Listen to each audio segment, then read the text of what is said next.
Shout out to Squarespace for sponsoring this video. Hey guys, Spirit of the Law here. In this unique unit deep dive, we're going to be taking a look at the Malian Gbeto. It's very unique for a few reasons, as a fast-moving ranged infantry that also happens to be the only female warriors in the game, outside of arguably Spanish supremacy villagers if you want to get generous. They're loosely based off a Western African all-female military regiment called the Dahomey Amazons, and while some historical liberties were taken with both the time period and knife-throwing aspects, they're far from the most bonkers AoE2 unit, historically speaking. Looking at you, World Raider.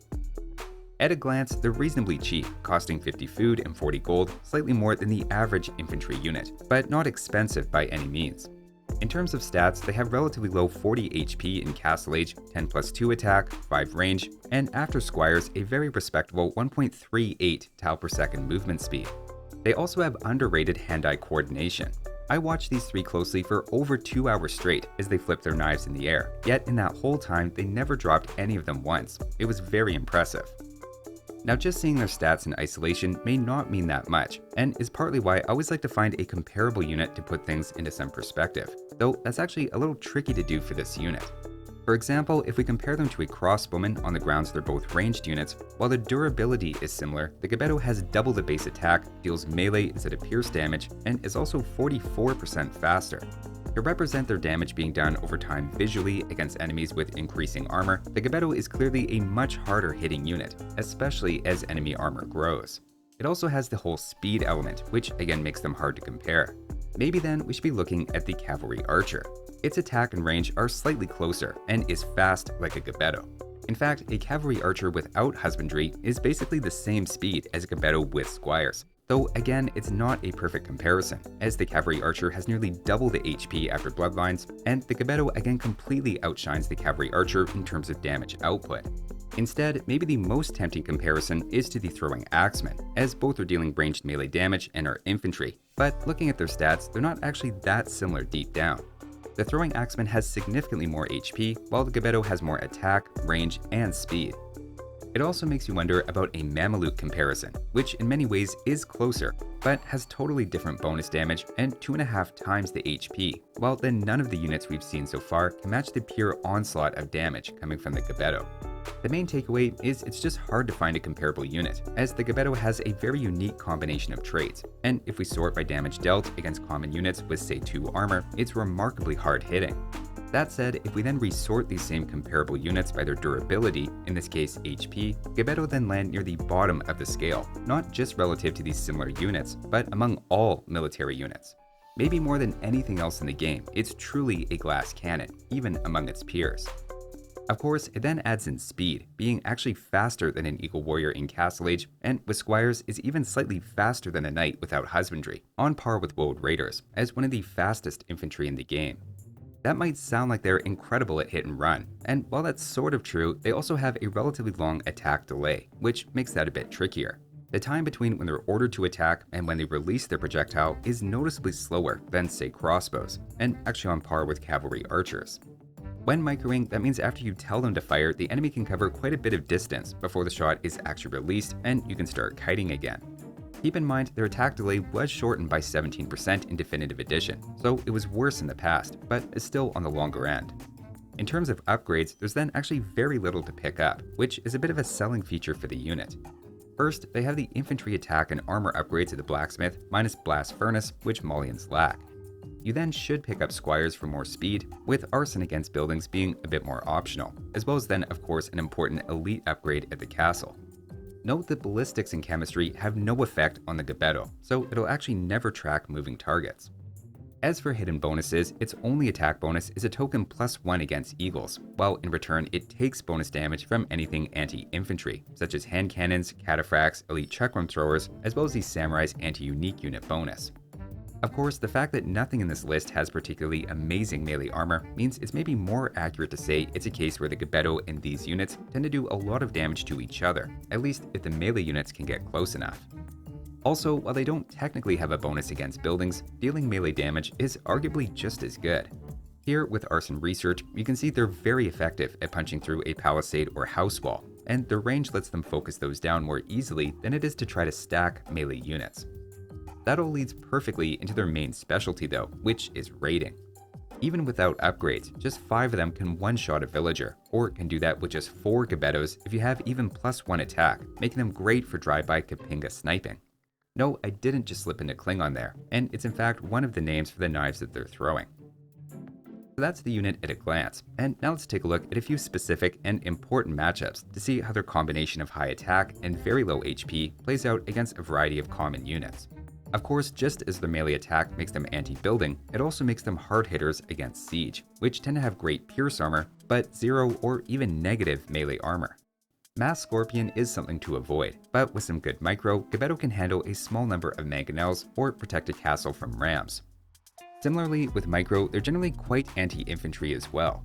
Even without a bonus, they take out pikemen just as fast as a crossbowman, and even faster than the throwing axemen, letting Gbeto fill a protection role for Malian cavalry running beside those knights or camels. The fact that Gbeto hit as hard as longswords and can outrun nearly all infantry makes the entire class one of their obvious specialties. The one exception that probably comes to mind is of course the melee armor king itself, the Teutonic Knight. Yet even in that case, Gbeto take them down in roughly the same amount of time as a crossbow, while having significantly more speed. Another good matchup for the Gbeto is against skirmishers, which have no base melee armor and no bonus damage going on here either. In fairness, skirmishers have a bit more range, but are definitely not a counter like they are against your typical ranged unit. On the other hand, where Gbetos can struggle is against crossbows. Here, with balanced resources and no micro, the crossbow's cheaper cost and Gbeto's low HP swing it in favor of the crossbows, to the tune of about half their HP left. The fact that the crossbows are the ones that have extra range means that if anything, they're the ones that would benefit if both sides tried to micro. You can't exactly kite a unit when it has longer range than you do. If we give the crossbow side some help with stop micro, they completely dominate the fight, so it feels like crossbows are almost a hard counter in this case. At the same time, don't overlook the importance of the Gbeto's speed, letting them avoid this fight entirely. And crossbows without ballistics may also struggle against Gbetos that are being moved around a lot, so this is really showing the best case for how effective crossbows could be. Now you may assume a similar advantage extends to cavalry archers then as well, or maybe even more so, given cavalry archers are so much tankier, but their higher cost means it's actually not as cost efficient as crossbows, and remember cavalry archers only outrange Gbetos by 1. Of course, their speed means they can more easily force this fight, and we'll say they are a soft counter to Gbetos when both are fully upgraded in Castle Age. The other major category to consider is of course cavalry, and especially knights. As is a common theme against ranged units, without micro, the knights just win through raw stats, and in this case they end with about a third of their HP left over, give or take, which shouldn't be a surprise given the two have similar attack, but the knight has 3 times the HP when fully upgraded. If we give the Gbetos a bit of help with micro though, things completely flip. Forcing the knights to path around each other makes them much less effective at delivering damage, and in this case the Gbetos ended with 43% of their HP left over. Just some very simple micro saved about 700 resources worth of Gbetos and cost the knight side a little over 500 more in losses. That's a 1200 resource swing just by adding 30 seconds of micro, which is some pretty high return on actions per minute. In fact, micro Gbetos have greater cost efficiency against knights than even Malian camels. These are averaged over 5 trials and aren't that far apart, but puts the effectiveness of micro Gbetos into some perspective. The main takeaway is Gbeto have some built-in advantages thanks to melee attack and can largely mitigate their weaknesses with a bit of micro. If you stop paying attention for even a few moments though, knights and certainly siege or even infantry can be dangerous, though the main threat you can't consistently beat even with micro is crossbows who have ballistics. Next though, let's take a look at the Imperial Age and what if anything changes substantially. Continuing a theme I noted in Castle Age, the list of upgrades is very short, even more so here. Malians lack Blast Furnace, so you only have to pick up the infantry armor and the elite upgrade, which is actually relatively cheap as far as elite upgrades go as well. It gives your Gbeto plus 10 HP, plus 3 attack, and plus 1 range, all 3 of which are quite nice to have, and at 45 seconds is quick to grab compared to the 17-second creation time of the Gbeto. Not to put too fine a point on it, but after that upgrade, in terms of damage, they end up with the exact same attack and reload time as a champion, except dealing that damage with 6 range and avoiding all the pathing complications that usually come along with melee attack. That doesn't leave the Malian champion obsolete though, as it has not just 70 HP for a cheaper cost, but remember Malians end up with 8 pierce armor on those, so they'll always have their use cases. To update our graph on damage output compared to similar benchmarks in Imperial, you can see the elite Gbeto still easily outshine the damage dealt by Arbalesters, Heavy Cavalry Archer, Throwing Axeman, or even the Hand Cannoneer against enemies with different amounts of armor. Against infantry specifically, the Hand Cannoneer does step up dramatically, at least at point-blank range, where their low accuracy isn't a factor. Imperial Age is also when Gbeto gain a new important role of sniping trebuchets, with 11 Gbetos being able to one-shot a treb, or just 6 Gbetos can snipe one in a quick 2 shots before retreating. Other than that, most of the things that were true in Castle Age carry over to Imperial, where archers are still an unfavorable matchup, and again outrange elite Gbetos by 2. One matchup to highlight is again Heavy Cavalry. Even against Cavaliers, and especially if you're up against Paladins, you'll really need Micro or Pikemen in front if you want to start trading cost effectively. To hammer the point home though, using Micro you can still win with Elite Gbeto against even Frank Paladins with equal resources, albeit it's a very long fight, and a lot of attention that you're having to put in that your opponent doesn't have to. Another unit to watch out for in Imperial Age is the Hand Cannoneer, given their plus 10 bonus damage. Funny enough, the way the numbers work out against a pure hand cannon army with full HP elite Gbetos, the Gbetos win that fight, though as you can probably tell from how I'm wording it, in a more realistic situation where units will have random bits of damage already, hand cannons will probably have the edge. At the least, either player here could easily gain the upper hand by having some sort of meat shield in front to absorb the shots from their opponent, as it's really the battle of two truly glass cannon units. So that's the Imperial Age, where notice the old counters of the crossbow line in Siege pop up, with paladins and hand cannons as new threats to have on your radar. While Micro definitely helps, as we've seen in a few examples, the other way to mitigate those issues is just with army composition. Having champions in front to absorb Arbalester shots, Malian camels to ward off those strong paladin civs, or Malian light cav against siege are all pretty natural feeling combinations, depending on how much gold you have to spend, which as Malians should be a little more than usual. Primarily though, I see Gbeto best serving by filling one of two useful roles. The first is either making a group of 8 or 12 after your first castle to quickly break in and raid, or as a micro-intensive but effective way of dealing with siege.